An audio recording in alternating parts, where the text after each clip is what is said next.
कारण तुम्ही थेट पवारांना चॅलेंज करत होता. गेले महिनाभर तुम्ही सांगत होता की सर्वसामान्यांना दुःख आहे, आम्हाला नाही. तुम्ही आज माघार का घेताय?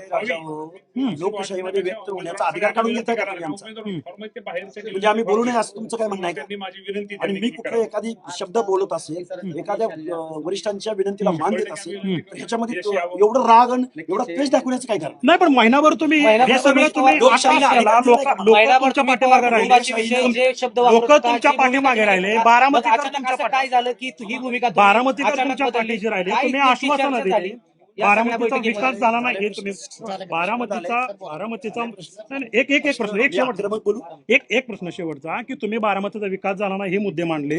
लोक तुमच्या पाठीमागे राहिले. आता लोकांना विश्वास होता, तुम्ही लढाल अशी अपेक्षा होती. अचानक युटर्न का?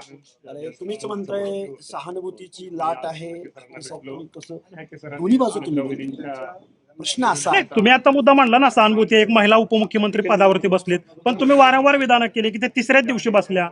त्यावेळेस दुखवटा नव्हता का सामान्य जनतेला? लोकशाहीत व्यक्त नाही व्हायचं जरूर व्हा, पण आज तुम्ही युटर्न अचानक तुम्ही म्हणजे राजकारणामध्ये भूमिका घेत नाहीत लोक.